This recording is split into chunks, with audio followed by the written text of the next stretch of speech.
નમસ્કાર મિત્રો, સ્વાગત છે તમારું ટુડે ગુજરાત યુટ્યુબ ચેનલમાં।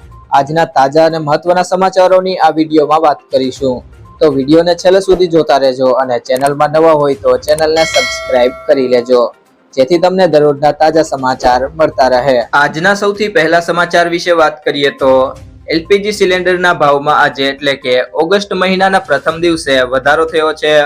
ઓઇલ કંપનીઓએ 19 કિલોનો કમર્શિયલ એલપીજી સિલિન્ડરના ભાવમાં વધારો કર્યો છે। અમદાવાદમાં કમર્શિયલ ગેસ સિલિન્ડર 6.5 રૂપિયાના વધારા બાદ 1671 રૂપિયામાં મળી રહ્યો છે। જો કે રાહતની વાત એ છે કે ઘરેલું એલપીજી સિલિન્ડરની કિંમતમાં કોઈ વધારો કરવામાં આવ્યો નથી। ત્યારબાદ મહત્વના સમાચાર વિશે વાત કરીએ તો રાજ્યમાં ચાંદીપુરા વાયરસનો કહેર યથાવત જોવા મળ્યો છે। ગોંડલના 3 વર્ષના બાળકનો રિપોર્ટ પોઝિટિવ આવતા પરિવારમાં ચિંતાનું મોજું છવાઈ ગયું છે। રાજકોટમાં ચાંદીપુરાએ ભરાડો લીધો હોય તેવી સ્થિતિ છે।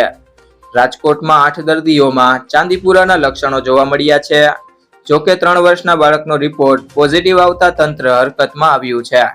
કુલ 8 પૈકી 4 પોઝિટિવ તો 2 નેગેટિવ અને અન્ય 2 શંકાસ્પદ હોવાનું તંત્રને જણાવ્યું છે।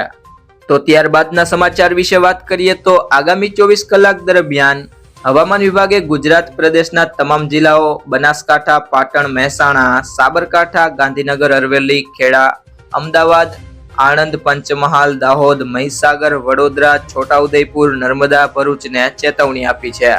સુરત, ડાંગ, તાપી, નવસારી, વલસાડ અને દમણ, દાદરા નગર હવેલીમાં છૂટાછવાયા સ્થળોએ ગાજવીજ સાથે હળવાથી મધ્યમ વરસાદની શક્યતા છે। આ દરમિયાન 30 થી 40 કિમી પ્રતિ કલાકની ઝડપે પવન ફૂંકાશે। સૌરાષ્ટ્ર, કચ્છ અને સુરેન્દ્રનગર, રાજકોટ, જામનગર, પોરબંદર, જુનાગઢ, અમરેલી, ભાવનગર, મોરબી, દ્વારકા, ગીર સોમનાથ, બોટાદ, કચ્છ અને દીવના તમામ જિલ્લાઓમાં ગાજવીજ સાથે હળવોથી મધ્યમ વરસાદ પડી શકે છે। આ અંગે યેલો એલર્ટ જાહેર કરવામાં આવ્યું છે। આઈએમડી કહે છે કે 1 ઓગસ્ટના રોજ ગુજરાત પ્રદેશના તમામ જિલ્લાઓ બનાસકાંઠા, પાટણ, મહેસાણા, સાબરકાંઠા, ગાંધીનગર, અરવલ્લી, ખેડા, અમદાવાદ, આણંદ, પંચમહાલ, દાહોદ, મહીસાગર, વડોદરા, છોટાઉદેપુર, નર્મદા, ભરૂચ, સુરત, ડાંગ, તાપી, નવસારી, વલસાડ અને દમણ, દાદરા નગર હવેલીમાં છૂટાછવાયા સ્થળોએ હળવાથી મધ્યમ વરસાદની શક્યતા છે। આ અંગે યેલો એલર્ટ જાહેર કરવામાં આવ્યું છે। 1 ઓગસ્ટના રોજ સૌરાષ્ટ્ર, કચ્છ, સુરેન્દ્રનગર, રાજકોટ, જામનગર, પોરબંદર, જુનાગઢ, અમરેલી, ભાવનગર, મોરબી, દ્વારકા, ગીર સોમનાથ, બોટાદ, કચ્છ અને તમામ જિલ્લાઓમાં વાવાઝોડા સાથે હળવાથી મધ્યમ વરસાદની પીળી ચેતવણી જારી કરવામાં આવી છે। આ સમયગાળા દરમિયાન ગુજરાત પ્રદેશ અને સૌરાષ્ટ્ર કચ્છ વિસ્તારોમાં 30 થી 40 કિલોમીટર પ્રતિ કલાકની ઝડપે પવન ફૂંકાઈ શકે છે। 2 ઓગસ્ટના રોજ દક્ષિણ ગુજરાતના પ્રદેશ ડાંગ, નવસારી, વલસાડ, તાપી, દમણ, દાદરાનગર હવેલીમાં જુદા જુદા સ્થળોએ ભારે વરસાદનું યેલો એલર્ટ જાહેર કરવામાં આવ્યું છે।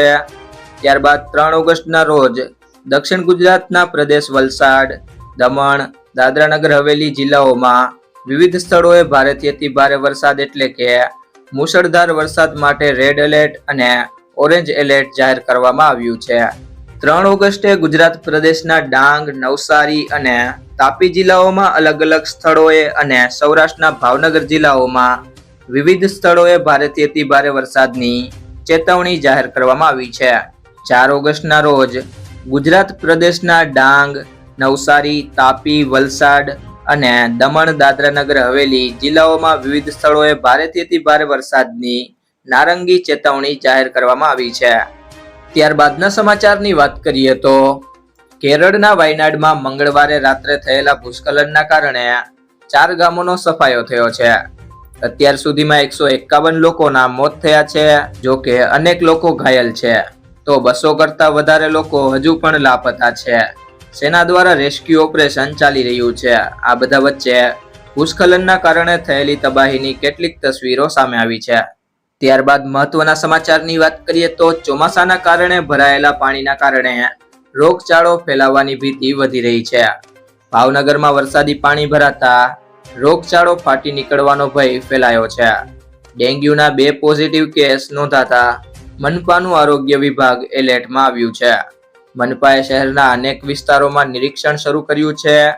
એક બાળક અને એક મહિલા ડેન્ગ્યુનો ભોગ બનતા સારવાર અર્થે હોસ્પિટલમાં ખસેડવામાં આવ્યા છે. શહેરના વિસ્તારોમાં દવાઓનો છંટકાવ અને ગંદકી દૂર કરવાની કામગીરી શરૂ થઈ ગઈ છે. ત્યારબાદ અગત્યના સમાચારની વાત કરીએ તો રાજ્યમાં વરસાદ પડતા નવા નીરની આવક થઈ છે.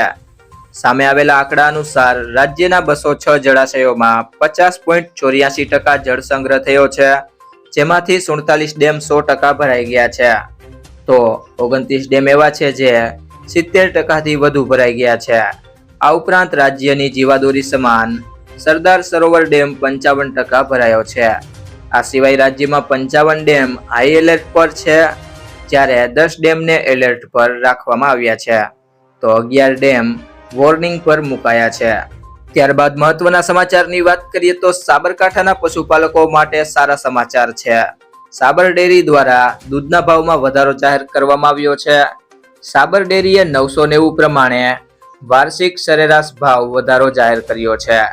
ચાલુ વર્ષે 602 કરોડનો ભાવ વધારો આપવામાં આવશે. સાધારણ સભામાં ₹344 કરોડની જાહેરાત કરવામાં આવી છે. ગત વર્ષે 610 કરોડનો દૂધનો ભાવમાં વધારો અપાયો હતો.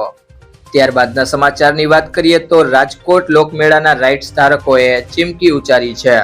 ટીઆરપી ગેમ ઝોન દુર્ઘટના બાદ રાઇટ્સ ધારકો માટે ફિટનેસ સર્ટી દાખલ કરતા રોષ સામે આવ્યો છે. જૂના નિયમો યથાવત રાખવાની માંગ સાથે ટિકિટના ભાવ વધારવાની માંગ કરી છે. 40 રાઇટ્સ સામે 192 ફોર્મ ભરાયા છે. ત્યારે ઉપરોક્ત મુદ્દાઓ નહીં ઉકેલાય તો વેપારીઓ દ્વારા લોકમેળાના બહિષ્કારની ચીમકી આપવામાં આવી છે. તો ત્યારબાદ અગત્યના સમાચાર જાણીએ. મહારાષ્ટ્રની સરકાર ખેડૂતો માટે અનેક કલ્યાણકારી યોજનાઓ ચલાવે છે.